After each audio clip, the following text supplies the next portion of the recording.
हे everyone, welcome to the channel. सर्वांना माझा नमस्कार. जसं तुम्हाला माहिती आहे, आपण एक पॉलिटीची सिरीज रन करत आहोत, ज्याच्यामध्ये आपण एंटायर पॉलिटी हा विषय कंप्लीट करणार आहोत आणि हे आपल्याला MPSC राज्यसेवा पेपरसाठी खूप जास्त युजफुल राहणार आहे. तर याच्या आधी मी काही लेक्चर्स पोस्ट केले, ज्याच्यामध्ये आपण सर्वात आधी प्रियांबल हा लेसन कव्हर केला. प्रियांबल प्लस आपलं सेलेंट फीचर्स काय आहेत आपल्या कॉन्स्टिट्यूशनचे, आपल्या संविधानाचे, हे कव्हर केलं. त्याचबरोबर आपण सिटिझनशिप आणि नंतर आपण युनियन अँड इट्स टेरिटरी, त्याच्यानंतर आपण फंडामेंटल राईट्स आणि DPSP.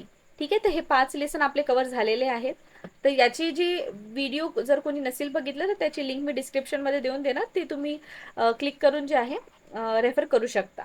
आणि आजचा जो डिस्कशन राहणार आहे तो आपल्या फंडामेंटल ड्युटीजवर राहणार आहे आणि त्याचबरोबर आपण परत काही पॉईंट्स कव्हर करणार आहोत. तर सर्वात आधी मी तुम्हाला एक बेसिक सांगते. जसं माहिती आहे आपल्याला फंडामेंटल राईट्स, ठीक आहे, तर हे काही राईट्स आहेत जे स्टेट्सनी सिटिझनसाठी दिलेले आहेत. ठीक आहे, आणि आता काही राईट्स आहेत कॉन्स्टिट्यूशनमध्ये मेन्शन केले आहेत, म्हणजे काही प्रोव्हिजन आहेत, त्याला आपण DPSP म्हणतो, जे स्टेटसाठी काही गाईडलाईन्स आहे की त्यांनी कशा प्रकारे फॉलो करायला पाहिजे पॉलिसी बनवण्यासाठी. ठीक आहे, काही रूल्स जे त्यांना फॉलो करायला पाहिजे आपल्या इंडियाला ॲज अ वेलफेअर कंट्री म्हणून बनवण्यासाठी. ठीक आहे, तर हेच काही स्टेटसाठी गाईडलाईन्स झाले. पण ॲज अ सिटिझन, ठीक आहे, पण ॲज अ नागरिक जे आपण म्हणू शकतो, ठीक आहे, ॲज अ सिटिझन आपले पण काही ड्युटीज राहायला पाहिजे आपल्या देशाकरिता. ठीक आहे, आणि त्याच्यासाठी जे आहे हे फंडामेंटल ड्युटीज कॉन्स्टिट्यूशनमध्ये ॲड करण्यात आले. ठीक आहे, जेव्हा सिटिझन म्हणजे जेव्हा आपलं कॉन्स्टिट्यूशन बनलं ना, त्या टाइमला ना फंडामेंटल ड्युटीज हे कॉन्स्टिट्यूशनचा भाग नव्हते. नंतर 42nd कॉन्स्टिट्यूशन अमेंडमेंट ॲक्ट आणण्यात आलं आणि नंतर Part 4A of the constitution, ठीक आहे, जसं आपल्याला माहिती आहे DPSP येते Part 4मध्ये, त्याचं एक सेक्शन ॲड करून Part 4A ॲड करण्यात आलं कॉन्स्टिट्यूशनमध्ये आणि त्याच्याने फंडामेंटल ड्युटी जी आहे ते आपल्या कॉन्स्टिट्यूशनमध्ये इन्सर्ट करण्यात आले. आणि हे आपण कुठून बॉरो केलेलं आहे? हे आपण बॉरो केलं आहे USSR, त्याचा अर्थ आहे आत्ताचं रशिया. ठीक आहे, यांच्याकडून जे आहे आपण फंडामेंटल ड्युटीज घेतलेला आहे. आता जसं इंडिया आहे ना, तसंच फक्त जगातला एकच देश आहे, तो आहे जपान, ज्यांनी आपल्या कॉन्स्टिट्यूशनमध्ये त्याच्या अर्थ संविधानामध्ये फंडामेंटल ड्युटीज जे आहे लिस्ट डाऊन केलेले आहे.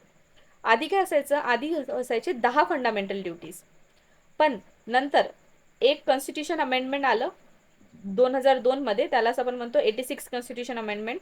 त्याच्यानी 11वा जो आहे फंडामेंटल ड्युटीज कॉन्स्टिट्यूशनमध्ये ॲड केले आलं. ठीक आहे, आता याच्यामध्ये जे काही ड्युटीज मेन्शन आहे ना, ते स्वरण सिंग कमिटी, ठीक आहे, यांच्या जे काही रिकमेंडेशन होते त्याच्या अकॉर्डिंग याला बनवण्यात आले आहेत. तर हे झालं आपलं काही बेसिक आयडिया जे आपल्याला फंडामेंटल ड्युटीजबद्दल माहीत राहायला पाहिजे. आता वळूया आपण नेक्स्ट पॉईंटकडे, ते आहे याच्या फंडामेंटल ड्युटीज कुठले कुठले आहेत. तर बघा, आर्टिकल नंबर 51A, ठीक आहे, याच्यामध्ये जे आहे आपल्या फंडामेंटल ड्युटीजला ॲड केले आहे Part 4A of the constitution. तर सर्वात पहिला आहे की प्रत्येक सिटिझन जो आहे इंडियामधला, त्याला आपल्या कॉन्स्टिट्यूशनमधले जे काही प्रोव्हिजन आहे त्याला फॉलो करायला पाहिजे. ठीक आहे, to abide by the constitution. ते झालं आपलं रिस्पेक्ट करणं प्रत्येक इन्स्टिट्यूशनला, प्रत्येक आयडियाजला, आपला नॅशनल फ्लॅग असो की आपलं नॅशनल अँथम असो. ठीक आहे, सेकंड आहे की जे पण आपले नोबल विजन्स आहेत किंवा जे पण आपले चांगले विचार दिलेले आहेत आपल्या स्वतंत्रवीर यांनी, ठीक आहे, नॅशनल स्ट्रगलच्या टाइमला, त्यांना सर्वांना जे आहे आपल्याला चांगल्याने फॉलो करायला पाहिजे. हे आपल्या सेकंड प्रोव्हिजनमध्ये मेन्शन आहे.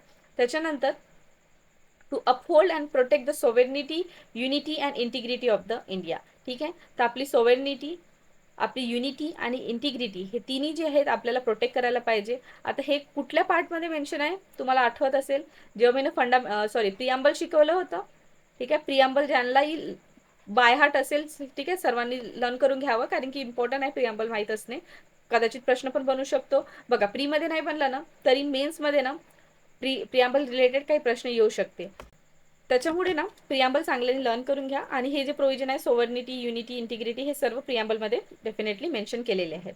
आता हे झालं आपलं 3 पॉईंट्स. त्याच्यानंतर आहे की सर्वात मेन ड्युटी आहे की as a citizen, as a नागरिक आपल्या भारताचे, आपल्याला नॅशनल सर्व्हिस म्हणून जे आहे आपल्या कंट्रीला डिफेंड करायला पाहिजे. हे प्रोव्हिजन दिलेलं आहे. हार्मोनी आणि स्पिरिट ऑफ ब्रदरहूड, ठीक आहे, फॅटर्निटी प्रिन्सिपल आपण वाचलं होतं प्रियांबल शिकताना. ठीक आहे, तर फॅटर्निटी आणि ब्रदरहूड ही जी प्रिन्सिपल आहे ते आपल्याला जे आहे आपल्या कंट्रीमध्ये प्रमोट करायला पाहिजे. त्याचबरोबर आपल्याला जसं माहित आहे इंडियामध्ये खूप जास्त डायव्हर्सिटी आहे. डायव्हर्सिटीचा अर्थ आहे की विविधता आहे. ठीक आहे, रिलिजन असो, लँग्वेज असो, रिजनल असो की सेक्शनल डायव्हर्सिटी. ठीक आहे, तर प्रत्येक रिलिजनला रिस्पेक्ट करायला पाहिजे आणि एक जे आहे रिस्पेक्ट करून आपल्याला जे आपण म्हणू शकतो की ब्रदरहूड रिलेशन जे आहे ते आपल्या प्रत्येक सिटीजन सोबत राहायला पाहिजे. त्याचबरोबर आपल्याला आपल्या डिग्निटी ऑफ वुमेन त्याला पण प्रोटेक्ट करायला पाहिजे. ठीक आहे, त्याच्यानंतर आपले जे काही हेरिटेज आहे, आपला कल्चर आहे त्याला प्रमोट करायचं, आपल्या नॅचरल इन्व्हायरमेंटला प्रोटेक्ट करायचं. सर्वांना माहीत असेल SDG गोल 17 आहेत. ठीक आहे, सस्टेनेबल डेव्हलपमेंट गोल. ठीक आहे, ज्यांनी नसेल वाटलं प्लीज वाचून घ्या. सस्टेनेबल डेव्हलपमेंट गोल खूप इम्पॉर्टंट होऊन जाते मेन्ससाठी. ठीक आहे, तर त्याच्यामध्येच आपण समजू शकतो की नेचर किती इम्पॉर्टंट होऊन गेलं आहे. त्याच्यानंतर सायंटिफिक टेम्परला, spirit of inquiry and reforms त्याला प्रमोट करायला पाहिजे.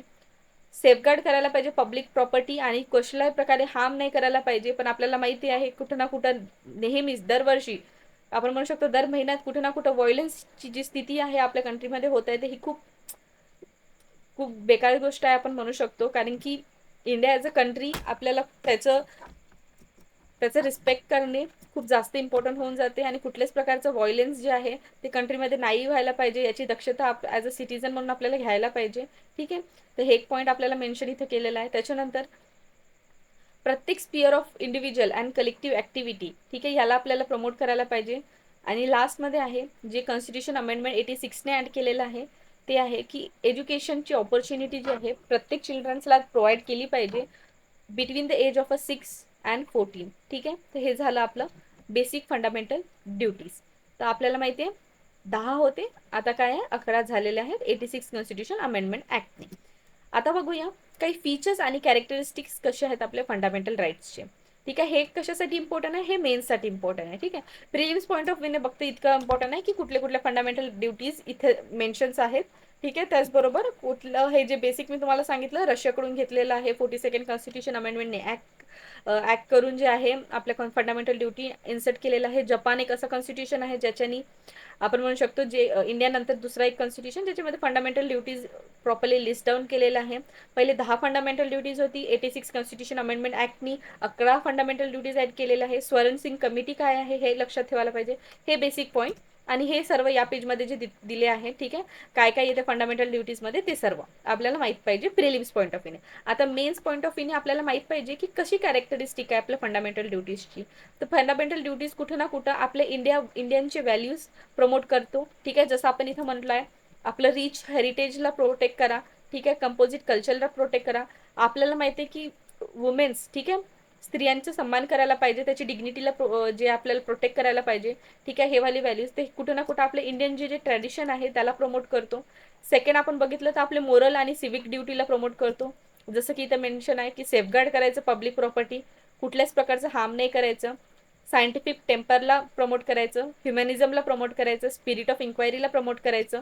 ठीक आहे, तर आपण म्हणू शकतो मोरल आणि सिविक ड्युटीलाच कुठं ना कुठं मेन्शन केलं आहे.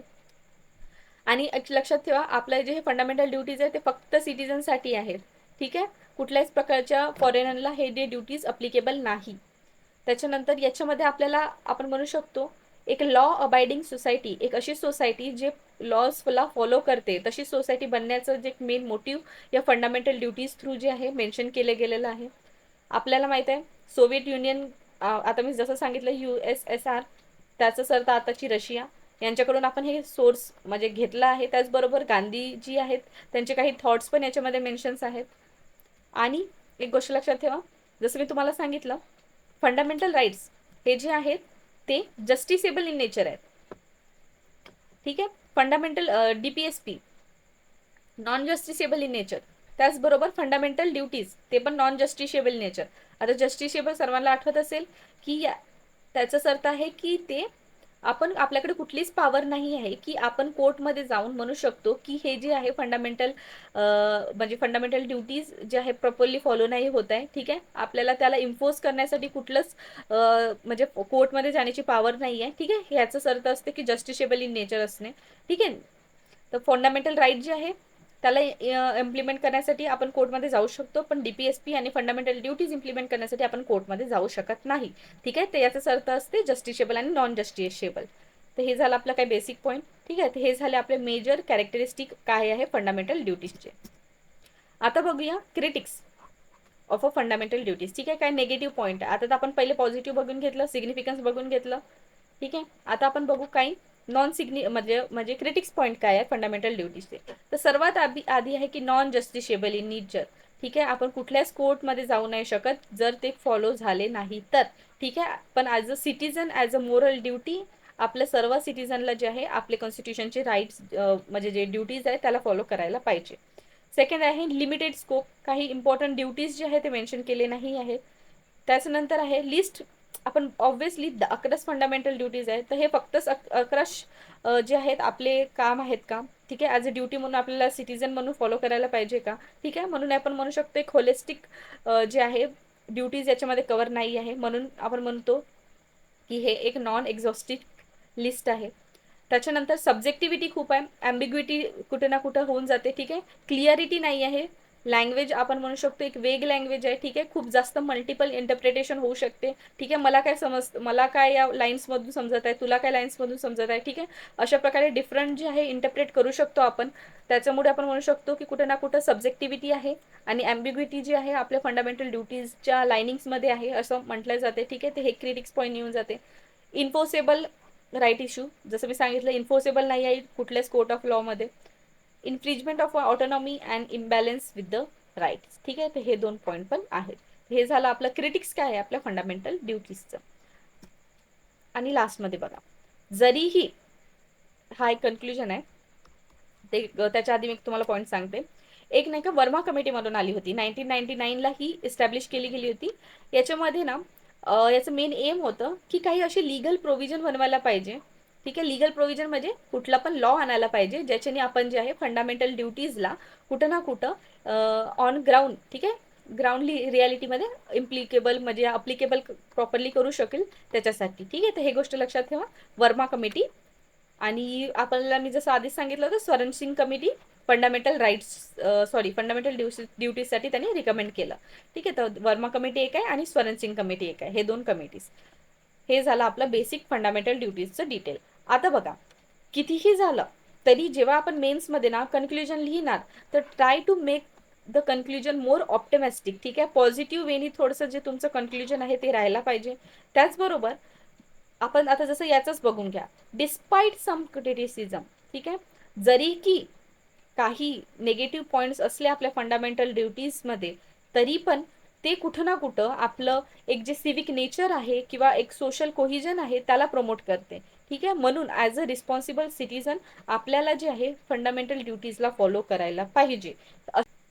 म्हणून असं एक पॉझिटिव्ह आणि एक ऑप्टिमिस्टिक कन्क्लुजन जे आहे ते आन्सर्समध्ये लिहायला पाहिजे. तर हे झालं आपलं बेसिक कन्क्लुजन आणि हे झालं आपलं ओव्हरऑल फंडामेंटल ड्युटीजबद्दल. आता वळूया अमेंडमेंट ऑफ अ कॉन्स्टिट्यूशन या सेकंड लेसनकडे. ठीक आहे, तर जसं आपल्याला माहित आहे कॉन्स्टिट्यूशन जे आहे त्याला आपलं लिव्हिंग डॉक्युमेंट म्हटलं जाते. आता लिव्हिंग डॉक्युमेंट याचा अर्थ काय आहे की जसं जसं काळ बदलत आहे तसे काही नवीन रूल्स येत आहे, काही रेग्युलेशन्स येत आहे, काही नवीन जे आहे घडत आहे. ठीक आहे, नवीन नवीन गोष्टी येत आहेत, तर त्याच्या अकॉर्डिंग जे आहे आपलं जे कॉन्स्टिट्यूशन आहे त्याला अपडेट आपण करू शकतो. ठीक आहे, पण एक गोष्ट लक्षात ठेवायची, बेसिक स्ट्रक्चर जे आहे त्याला आपण इंटरफेअर नाही करू शकत, पण काही डायनामिझम जे आहे आपण आपल्या कॉन्स्टिट्यूशनमध्ये ॲड करू शकतो. आणि तेच डायनामिझम आपण ॲड करण्यासाठी येते आपलं अमेंडमेंट ऑफ द कॉन्स्टिट्यूशन. ठीक आहे, पर्पज आहे टू इन्शुअर द रिलेव्हन्स. ठीक आहे, फंडामेंटल प्रिन्सिपल्स आहे की आपले कोर जे प्रिन्सिपल आहेत त्यालाच आपण म्हणतो बेसिक स्ट्रक्चर. केशवानंद भारती केस, ठीक आहे, लक्षात असेल तुम्हाला, केशवानंद भारती केस बेसिक स्ट्रक्चर जे आहे ते मेंटेन करून ठेवायचं. ठीक आहे, जसं इथं पण मेन्शन आहे बघा, केशवानंद भारती केस बेसिक स्ट्रक्चर डॉक्टर आहे. ठीक आहे, तर काही बेसिक स्ट्रक्चरला मेंटेन करून आपण आपल्या कॉन्स्टिट्यूशनला अमेंड करू शकतो. तर आता कॉन्स्टिट्यूशनला अमेंड कसं करतो त्यानंतर बघू आपण कॉन्स्टिट्यूशन अमेंडमेंट बिल कसं पास केलं जाते. तर बघा, एक असते मिनिस्टर, ठीक आहे, आणि एक असते प्रायव्हेट मेंबर. ठीक आहे, प्रायव्हेट मेंबर त्याचा अर्थ आहे MP किंवा MLA. ठीक आहे, पण आता आपण लोकसभा घेणार आहोत कारण की कॉन्स्टिट्यूशन अमेंडमेंट होणार आहे, तर तिथं काय येणार, MP येणार आपलं. ठीक आहे, तर कुठला पण मिनिस्टर असो की प्रायव्हेट मेंबर असो, ठीक आहे, दोघांकडे पॉवर आहे की ते कॉन्स्टिट्यूशन बिलला इंट्रोड्यूस करू शकतात. ठीक आहे, पहिल्यांदा आणू शकतात पार्लमेंटमध्ये. ठीक आहे, लक्षात ठेवायचं, मिनिस्टर पण आणू शकतो ॲज वेल ॲज प्रायव्हेट मेंबर पण आणू शकतो. ठीक आहे, त्याच्यानंतर हा बिल जो आहे एका स्पेशल मेजॉरिटीने पास केला जातो हाऊसमध्ये. आणि कुठल्या हाऊसमध्ये, दोन्ही हाऊसमध्ये, दॅट इज लोकसभा असो की राज्यसभा, दोन्ही हाऊसमध्ये हा जो बिल आहे तो पास व्हायला पाहिजे विथ अ स्पेशल मेजॉरिटी. आता कुठली असते स्पेशल मेजॉरिटी ते मी नेक्स्ट स्लाइडमध्ये सांगते. ठीक आहे. आणि सपोज तो आपला जो बिल आणला आहे, ठीक आहे, त्याच्यामधले काही प्रोव्हिजन्स सपोज स्टेटसाठी असणार, ठीक आहे, स्टेट रिलेटेड असेल, तर त्या स्टेट्सला जे आहे ते पण आपल्याला रॅटिफाय करणं गरजेचे होऊन जातात. ठीक आहे. हाफ ऑफ द स्टेटला रॅटिफिकेशन आणावी लागते. ठीक आहे. जर त्या कॉन्स्टिट्यूशन अमेंडमेंट बिलमध्ये असे काही प्रोव्हिजन असेल जे स्टेटच्या रिलेटेड असेल, ठीक आहे, तर आपल्याला हाफ ऑफ द स्टेटला परमिशन घ्यावी लागते, सॉरी रॅटिफिकेशन आणावे लागते. हे झालं थर्ड प्रोसेस. आणि त्याच्यानंतर जो तो बिल आहे तो जातो प्रेसिडेंटकडे त्यांची ॲक्सेंट घ्यायसाठी. ठीक आहे. आणि जर प्रेसिडेंटनी, आणि लक्षात ठेवा जे नॉर्मल बिल्स असतात ना, प्रेसिडेंटकडे पॉवर असते की ते बिल ते वापस पाठवू शकतात पार्लमेंटकडे. पण जो कॉन्स्टिट्यूशन अमेंडमेंट बिल आहे त्यांच्याकडे कुठलीच पॉवर नसते की तो जो बिल आहे वापस करू शकतात पार्लमेंटकडे. त्याच्यामुळे आपण असं म्हणू शकतो की प्रेसिडेंटकडला असेंट द्यावंच लागते त्या बिलकडला. ठीक आहे. आणि जेव्हा प्रेसिडेंटचं असेंट भेटून जाते बिलला, त्याच्यानंतर तो जो काही लॉ आहे किंवा जो काही प्रोव्हिजन आहे, बिल आहे, तो as a constitution amendment bill म्हणून ऍक्ट होतो. ठीक आहे. तर हे एंटायर प्रोसिजर लक्षात ठेवा कॉन्स्टिट्यूशन अमेंडमेंट प्रोसेसची. ठीक आहे. पहिले इंट्रोड्यूस कोण करणार, प्रायव्हेट मेंबर असो की मिनिस्टर असो, त्याच्यानंतर दोन्ही हाऊसमधून स्पेशल मेजॉरिटीने पास केलं जाते. जर स्टेटचं काही लॉजिक असेल, त्याच्यामध्ये काही फेडरल प्रोव्हिजन असेल, तर स्टेटची रॅटिफिकेशन लागते, हाफ ऑफ द स्टेटची. त्याच्यानंतर प्रेसिडेंटकडे पाठवलं जाते, प्रेसिडेंट कन्सेंट देतो आणि त्याच्यानंतर फायनली तो जो बिल आहे तो कॉन्स्टिट्यूशन अमेंडमेंट ऍक्ट होऊन जातो. ठीक आहे. तर हे कम्प्लीट प्रोसिजर झाली. आता बघू कॉन्स्टिट्यूशनला आपण कशा प्रकारे अमेंड करू शकतो. ठीक आहे. तर कॉन्स्टिट्यूशनला अमेंड करण्याची ना 3 टाईप आहे. सर्वात पहिलं आहे सिम्पल मेजॉरिटीनी, त्याच्यानंतर आहे काय स्पेशल मेजॉरिटी, आणि थर्ड आहे इथे special majority with half of the consent from the state. तर ही 3 टाईप्स आहे कशा त्या प्रकारे आपण कॉन्स्टिट्यूशनला अमेंड करू शकतो. तर सर्वात पहिलं आहे की सिम्पल मेजॉरिटी. आता बघा सिम्पल मेजॉरिटीमध्ये काय असते, 50% of the member present and voting. ठीक आहे. आता हा आपला पार्लमेंट आहे, हाऊसमध्ये बसले आहे सर्व MP MLA. ठीक आहे. म्हणजे स्टेट्स म्हणजे आपलं सेंटरचं म्हणलं तर MP आणि स्टेटचं म्हणलं तर MLA. ठीक आहे. ते आपल्या हाऊसमध्ये बसून आहेत. तर तिथले जे 50% आहे, 50% मेंबर जे प्रेझेंट आहेत आणि वोट करत आहेत, ठीक आहे, म्हणजे प्रेझेंट आणि वोटिंग, ठीक आहे, हे राहायला पाहिजे सिम्पल मेजॉरिटीमध्ये. ठीक आहे. आणि याचं जे स्कोप आहे त्याच्यामध्ये काय काय इन्क्लूड येते, जसं की ॲडमिट करणे कुठल्याही नवीन स्टेटला, formation of a new state किंवा अल्टर करणे boundaries of a new state, किंवा अबॉलिश करणे स्टेट लेजिस्लेटिव्ह कौन्सिल. ठीक आहे. अशा टाईपचे जे काही प्रोव्हिजन्स आहेत. बघा जेव्हा तुम्ही कॉन्स्टिट्यूशन म्हणजे वाचणार त्याचं सर, तर आपण जेव्हा पॉलिटी पूर्ण कंप्लीट करू ना, त्याच्यानंतर हे तुम्हाला सर्व खूप इझिली लक्षात राहणार. आता टेन्शन घेऊ नका की कुठल्या प्रोव्हिजन कुठल्या ॲक्टमध्ये येतात. फक्त आता लक्षात ठेवा की सिम्पल मेजॉरिटीने जे आहे काही प्रोव्हिजन आपण अल्टर करू शकतो. सेकंड आहे स्पेशल मेजॉरिटी. स्पेशल मेजॉरिटीमध्ये 50% of a total membership of the house and a majority of a 2/3 of a member of a house present and voting. ठीक आहे. याच्यामध्ये दोन आहे. टोटल मेंबरशिप म्हणजे जितकेही हाऊसची मेंबरशिप असते, लोकसभामध्ये जितके मेंबर्स आहेत त्याची 50%. ठीक आहे.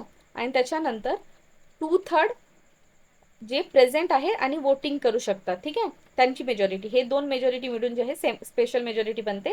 आणि स्पेशल मेजॉरिटी फक्त स्पेशल केसेससाठीच अप्लिकेबल आहे, जसं की फंडामेंटल राईट, DPSP, हे दोन क्रायटेरिया. ठीक आहे. तर हे झालं आपलं स्पेशल मेजॉरिटी. आता आहे special majority with consent of a half of the state. जसं मी सांगितलं कॉन्स्टिट्यूशन अमेंडमेंट बिल इम्प्लिमेंट करताना आपल्याला काही फेडरल फीचर्स राहिले, ज्याच्यामध्ये काही स्टेटबद्दल प्रोव्हिजन राहिले, तर आपण जे आहे स्टेटची कन्सेंट घ्यावी लागते आणि हाफ ऑफ द स्टेटची घ्यावी लागते. तर हे झालं आपलं स्पेशल मेजॉरिटीमध्ये. इथे पण मेन्शन आहे provision of the constitution that are related to federal structure required a special majority, जिथं आपल्याला half of the state legislator जे आहे त्यांची सिम्पल मेजॉरिटीने परमिशन घ्यावी लागते. ठीक आहे. आणि सपोज प्रत्येक स्टेटची कन्सेंटची गरज नसते. ठीक आहे. फक्त हाफ ऑफ द स्टेटची गरज असते. आणि कॉन्स्टिट्यूशन जे आहे त्यांनी कुठल्याच प्रकारचं टाइम लिमिट नाही दिलं आहे स्टेट्सकडे की ते जे आहे बिल आपल्याकडे होल्ड करू शकतात. हे पण पॉईंट लक्षात घ्यायचं. आणि स्पेशल मेजॉरिटीने आपण कुठले कुठले जे आहेत प्रोव्हिजन चेंज करू शकतो ते आहे election of a president, executive power आहे युनियन आणि स्टेटची, आणि सुप्रीम कोर्ट आणि हायकोर्ट रिलेटेड प्रोव्हिजन. हे झालं special majority of a parliament and a consent of a half of the state. तर हे आहे आपलं अमेंडमेंट पूर्ण लेसन. ठीक आहे. जसं आपण बघितलं सर्वात आधी काही बेसिक काहून आपल्याला जे आहे अमेंडमेंट करायची आहे किंवा आपण कशाला करायला पाहिजे. त्याच्यानंतर आहे काय प्रोसिजर असते बिल पासून ऍक्ट कसा बनतो कॉन्स्टिट्यूशन अमेंडमेंटचा, आणि आर्टिकल लक्षात ठेवा आर्टिकल 368. ठीक आहे, कॉन्स्टिट्यूशन अमेंडमेंट बिलचं. त्याच्यानंतर कुठले कुठले मेजॉरिटीज आहे, सर्वात पहिले सिम्पल, सेकंड आहे स्पेशल, आणि थर्ड आहे special majority with half of the state.